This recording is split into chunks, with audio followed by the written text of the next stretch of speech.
Perkenalkan, nama saya April Dodi, NIM 3119100023, kelas B sore, semester 4, program studi Pendidikan Bahasa dan Sastra Indonesia. Baik, saya di sini akan menjelaskan standar kompetensi dan kompetensi dasar yang telah kami rancang dari kelompok 2. Baik, saya akan langsung saja menjelaskan mengenai standar kompetensi. Yang pertama, standar kompetensinya yaitu memahami wacana tulis dengan membaca intensif dan membaca nyaring. Nah, dalam rancangan ini, siswa disuruh untuk membaca secara intensif dan nyaring sesuai dengan ketentuan yang telah dibuat. Yang selanjutnya, membaca cepat. Nah, siswa diberikan bahan bacaan dan diberikan batas waktu untuk menyelesaikan bacaan tersebut. Nah, langsung saja kita masuk ke kompetensi dasarnya atau KD. Yang pertama, membacakan teks berita dengan intonasi yang tepat serta artikulasi dan volume suara yang jelas. Nah, rancangannya siswa disuruh maju satu persatu ke depan dengan membacakan teks yang telah ditentukan, dan kemudian siswa tersebut membacakan dengan intonasi yang tepat serta artikulasi yang tepat dan volumenya yang pas sesuai ketentuan yang telah ditentukan tersebut. Dan selanjutnya, membaca teks berita sekilas.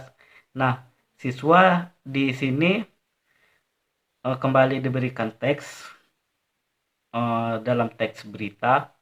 Nah, siswa tersebut disuruh untuk membaca sekilas. Nah, setelah siswa membaca sekilas, diberikan pertanyaan kepada siswa tersebut mengenai teks yang telah diberikan.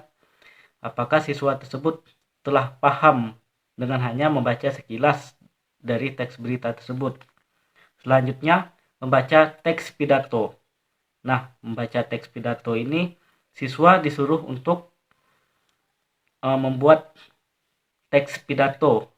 Kemudian disuruh untuk membacakan teks pidato yang telah dibuat tersebut di depan teman-teman kelasnya. Itulah rancangan kami dari kelompok 2 mengenai standar kompetensi dan kompetisi dasar. Baik, terima kasih. Perkenalkan, nama saya Astika. Di sini saya akan menjelaskan tentang indikator pencapaian. Indikator pencapaian adalah perilaku yang dapat diukur atau diobservasi untuk menunjukkan ketercapaian kompetensi dasar yang menjadi acuan penilaian mata pelajaran membaca nyaring. Indikator pencapaiannya yaitu mampu memberikan tanda jedaan dalam teks berita. Yang kedua, mampu memahami isi bacaan dengan cepat. Yang ketiga, mampu membacakan teks berita dengan intonasi yang tepat, artikulasi dan volume suara yang jelas, serta ekspresi yang sesuai dengan teks. Yang keempat, mampu memahami isi teks berita dengan membaca sekilas. Yang terakhir, mampu melatih siswa untuk berani tampil di depan umum. Terima kasih. Baik, selamat siang. Perkenalkan, nama saya Francisca Fitriani. Saya dari kelas B sore semester 4 dan saya dari kelompok 2. Nah, di sini kelompok kami mengambil materi mengenai membaca nyaring. Baik, langsung saja di sini saya akan menjelaskan tujuan pembelajaran dari membaca nyaring. Tujuannya merupakan kegiatan membaca yang dilakukan dengan cara melafalkan setiap kata, kelompok kata, dan kalimat dari bacaan tersebut. Dan untuk melatih membaca dengan menggunakan lafal dan intonasi dengan memperhatikan pelafalan vokal maupun konsonan, nada ataupun ucapan. Seseorang juga dapat membaca teks berita dengan intonasi yang tepat, serta artikulasi dan volume suara yang jelas untuk memperoleh informasi, memperoleh pemahaman tentang apa yang dibaca, dan memahami ide, kemampuan menangkap makna dalam bacaan secara utuh, baik dalam bentuk teks bacaan, narasi, ataupun puisi. Sekian penjelasan dari saya. Terima kasih dan selamat siang. Perkenalkan, nama saya Francisca Mayang. Di sini saya dari kelompok 2 akan menjelaskan tentang alokasi waktu. Sebelumnya, pengertian alokasi waktu adalah jumlah waktu yang dibutuhkan untuk ketercapaian suatu kompetensi dasar tertentu dengan memperhatikan minggu efektif per semester. Biasanya, alokasi waktu mata pelajaran yaitu per minggu dan jumlah kompetensi per semester. Di sini kelompok kami dalam pembagian alokasi waktu yaitu ada 2 kali 60 menit. Berikut penjelasannya. Dalam pembelajaran membaca nyaring yaitu materinya, diperlukan waktu 4 jam dalam 1 minggu atau 1 kali pertemuan 2 jam. Karena di dalam 1 minggu yaitu ada 2 kali pertemuan. Jadi dalam 1 semester selama 6 bulan dikalikan 4 jam 1 minggu sama dengan 24 minggu. Jadi dalam 1 minggu ada 2 kali pertemuan. 1 kali pertemuan memerlukan waktu 2 jam. Jadi dalam 24 minggu dikali 1 kali pertemuan yaitu 2 jam tadi sama dengan 48 jam pertemuan dalam 1 semester ganjil. Berikut penjelasan dari saya. Sekian dan terima kasih. Perkenalkan, nama saya Paskalia Marina. Baik, di sini saya akan menjelaskan beberapa metode-metode pembelajaran. Yang pertama, metode ceramah. Metode ini diterapkan dengan cara berceramah atau menyampaikan informasi lisan kepada siswa. Metode ini merupakan metode yang paling praktis dan ekonomis, tidak membutuhkan banyak alat bantu. Metode ini mampu digunakan untuk mengatasi kelangkaan literatur atau sumber rujukan informasi karena daya beli siswa yang di luar jangkauan. Metode ini juga dapat mendorong siswa untuk menjadi lebih fokus. Guru dapat mengendalikan kelas secara penuh dan juga dapat menyampaikan pelajaran dengan luas dengan jumlah anak didik yang banyak. Yang kedua, metode pembelajaran diskusi. Metode diskusi merupakan metode pengajaran yang erat hubungannya dengan belajar pemecah masalah. Metode ini juga bisa dilakukan secara berkelompok atau diskusi kelompok. Metode diskusi adalah metode pembelajaran berbentuk tukar-menukar informasi, pendapat dan unsur-unsur pengalaman secara teratur dengan maksud untuk mendapat pengetahuan yang sama, lebih jelas dan lebih teliti tentang sesuatu atau untuk mempersiapkan dan merampung keputusan bersama. Merangsang kreativitas anak didik dalam bentuk ide, gagasan, prakarya, dan terobosan baru dalam pemecahan masalah. Mengembangkan sikap saling menghargai pendapat orang lain, dan memperluas wawasan, membina untuk terbiasa musyawarah, dan memecahkan suatu masalah. Yang ketiga, metode pembelajaran tanya-jawab. Metode tanya-jawab adalah metode mengajar yang memungkinkan terjadinya komunikasi langsung yang pada saat yang sama terjadi dialog antara guru dan siswa. Guru bertanya, siswa menjawab. Atau siswa bertanya, guru menjawab. Dalam komunikasi ini, terlihat adanya hubungan timbal balik secara langsung antara guru dengan siswa. Pertanyaan dapat menarik dan memusatkan perhatian siswa, merangsang siswa untuk melatih dan mengembangkan daya pikir termasuk daya ingatan. Mengembangkan keberanian dan keterampilan siswa dalam menjawab dan mengemukakan pendapat. Yang keempat, metode pembelajaran demonstrasi.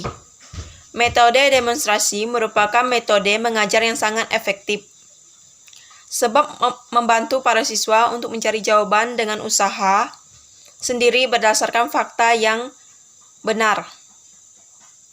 Demonstrasi yang dimaksud ialah suatu metode mengajar yang memperlihatkan bagaimana proses terjadinya sesuatu. Metode demonstrasi adalah metode mengajar yang cukup efektif, sebab membantu para siswa untuk memperoleh jawaban dengan mengalami atau mengamati suatu proses peristiwa tertentu. Yang kelima, metode pembelajaran eksperimen. Metode pembelajaran eksperimen adalah metode mengajar tetapi juga merupakan suatu metode berpikir. Sebab dalam eksperimen dapat menggunakan metode lainnya dimulai dari menarik data sampai menarik kesimpulan. Metode eksperimen adalah cara pengajian pembelajaran di mana siswa melakukan percobaan dengan mengalami dan membuktikan sendiri sesuatu yang dipelajari, sehingga membantu siswa lebih percaya atas kebenaran atau kesimpulan berdasarkan percobaan. Membina siswa membuat terobosan baru. Hasil percobaan yang berharga dapat dimanfaatkan untuk kemakmuran umat manusia. Yang keenam, metode pembelajaran resitasi. Metode pembelajaran resitasi merupakan metode mengajar dengan siswa diharuskan membuat resume tentang materi yang sudah disampaikan guru dengan menuliskan pada kertas dan menggunakan bahasa sendiri. Siswa menjadi lebih ingat dengan materi karena telah menuliskannya dengan resume. Menurut Siful Bahri, 2000 siswa menjadi lebih berani dalam mengambil inisiatif dan mampu bertanggung jawab. Yang terakhir, metode pembelajaran karya wisata atau yang ketujuh.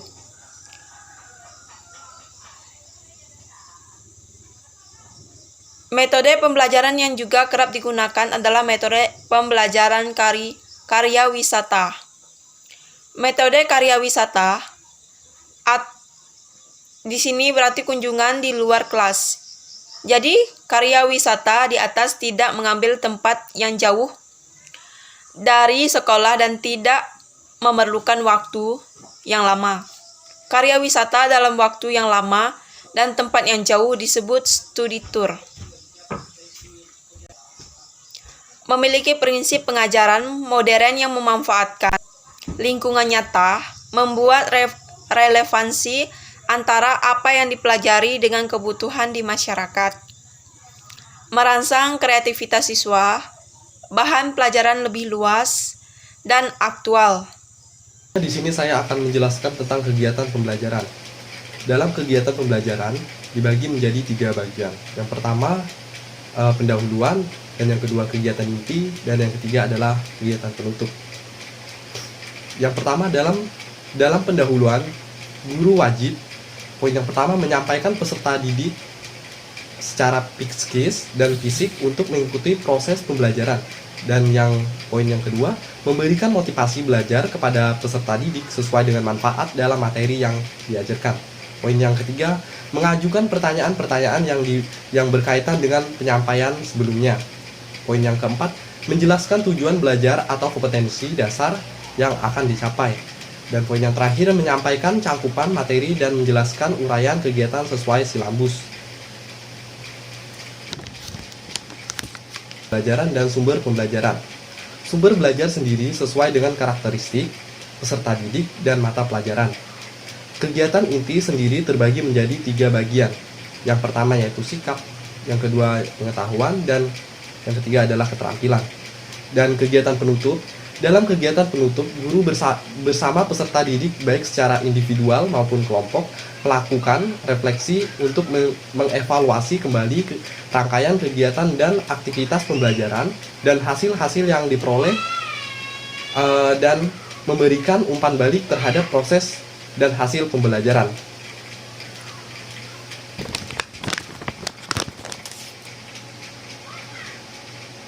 Perkenalkan, nama saya Mariana Putri, kelas B sore, NIM 31191000093.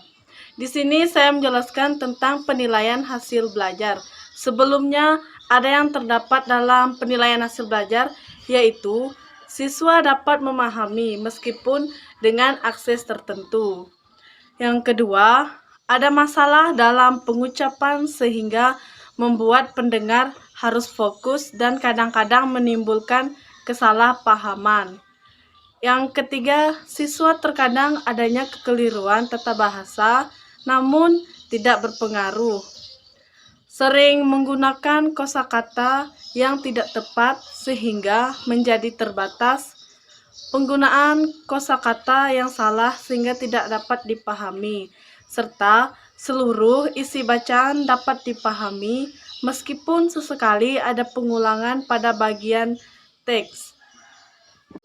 Pengertian penilaian hasil belajar adalah penerapan berbagai cara dan penggunaan beragam alat penilaian untuk memperoleh informasi tentang sejauh mana hasil belajar peserta didik atau ketercapaian kompetensi peserta didik. Yang kedua, manfaat penilaian hasil guru, yaitu guru harus percaya bahwa setiap peserta didik mampu mencapai kriteria ketuntasan bila peserta didik mendapat bantuan yang tepat. Misalnya, memberikan bantuan sesuai dengan gaya belajarnya, sehingga kesulitan dan kegagalan tidak menumpuk. Dengan demikian, peserta didik tidak frustasi dalam mencapai kompetensi yang harus dikuasai.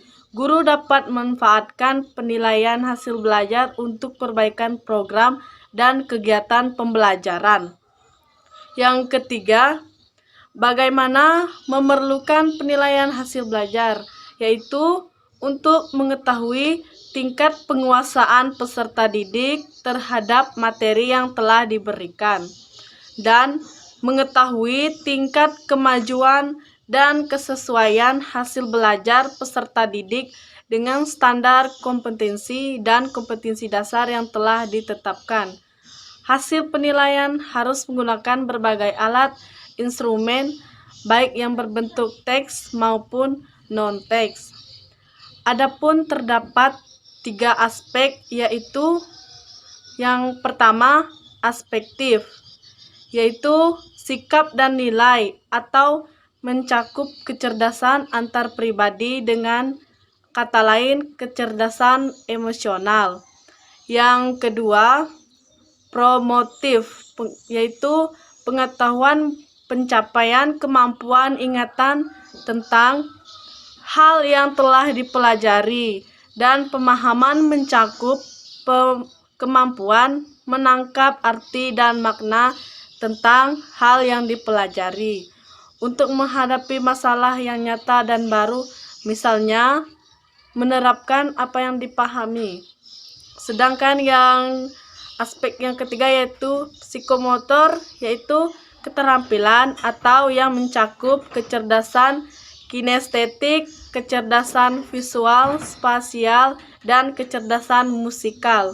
Sekian dari penjelasan saya, terima kasih. Perkenalkan, nama saya Melania Delviani, kelas B sore semester 4. Baik, di sini saya akan menjelaskan tentang sumber belajar.